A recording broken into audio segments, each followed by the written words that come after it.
Asal-usul Desa Pegiringan, Kecamatan Bantar Bolang, Kabupaten Pemalang, yang diambil dari sumber cerita orang tua.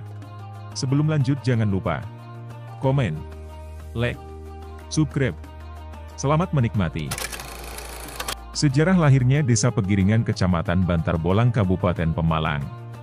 Di era Majapahit, Pemalang adalah sebuah kadipaten besar, benteng kerajaan Majapahit. Setelah Majapahit runtuh, Kadipaten Pemalang menjadi bagian dari Kerajaan Islam Demak Bintoro, namun statusnya predikan, yaitu wilayah yang mempunyai tatanan pemerintah sendiri dan tidak membayar upeti ke Kerajaan Demak Bintoro. Saat penjajah VOC Belanda masuk, di situ mulai ada pertempuran demi pertempuran sampailah di era Pangeran Buminoto. Beliau dibantu putra-putranya salah satunya yaitu Ki Ronggo Bumiwaret Pelempohan Pegiringan, jejak di Pegiringan, tinggal nama pasar dan sekitarnya. Pada waktu itu, ada desa bernama Desa Sipedang yang berbatasan dengan Desa Sambeng dan Mangli.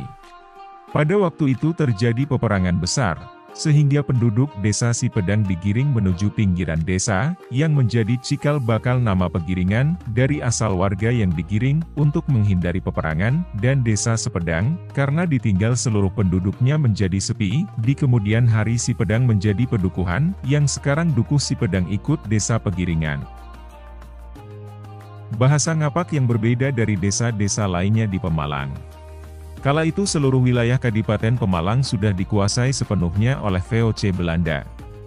Desa Pegiringan menjadi salah satu pos VOC Belanda.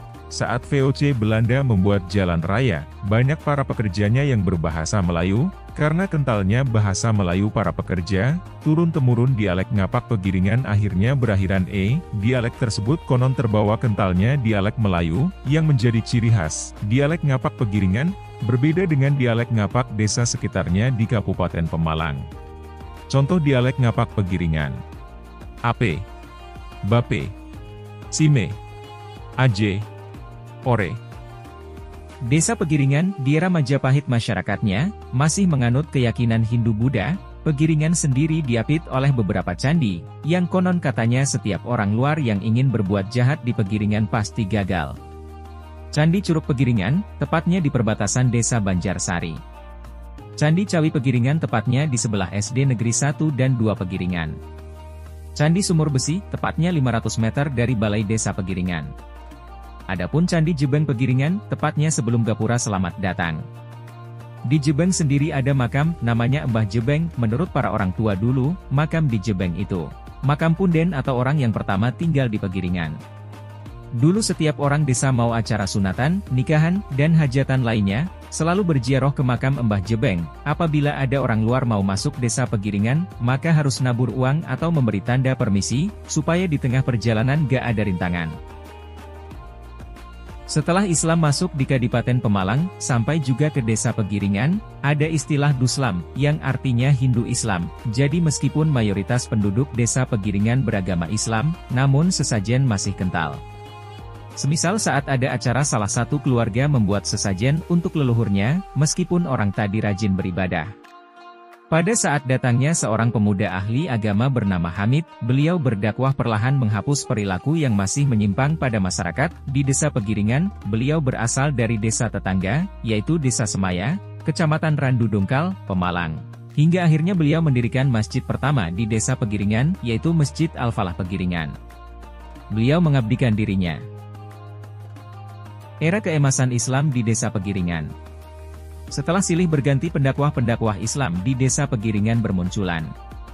Datanglah seorang pemuda yang berilmu dan berakhlakul karimah, seorang pemuda dari luar daerah nan jauh di Jawa Timur. Beliau adalah Kiai Syobari. Saat menetap di Desa Pegiringan, tepatnya di Komplek Masjid Tanwirul Huda Pegiringan, beliau mendirikan pondok pesantren, yang mana banyak santri dari luar Desa Pegiringan.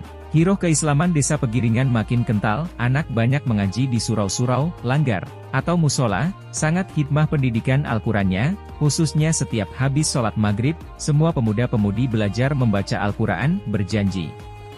Para santri mengaji kitab-kitab kuning. Masjid, langgar atau musola ramai setiap masuk waktu sholat. Pesantren ini melahirkan santri-santri yang berdakwah di desanya masing-masing, bahkan ada alumni yang mendirikan pondok pesantren di desanya. Beliau berhikmah untuk agama sampai akhir hayatnya. Sayang dakwah pesantrennya, tidak ada penerusnya, untuk melestarikan pondok yang ditinggal sang kiai. Namun peninggalan beliau yang masih dilestarikan sampai saat ini, adalah saat maghrib sampai isya tidak boleh ada kegiatan apapun selain mengaji, orang yang hajatan sound sistemnya dimatikan, pengajian, hiburan, harus dimulai setelah sholat isya. Untuk mengenang beliau, maka nama beliau dijadikan nama jalan, yaitu Jalan Kiai Syobari Tanwirul Huda Pegiringan. Demikianlah sejarah singkat Desa Pegiringan. Apabila ada kesalahan mohon untuk dikoreksi, karena dangkalnya ilmu kami, mohon kritik dan saran tulis di kolom komentar. Terima kasih, sampai berjumpa kembali.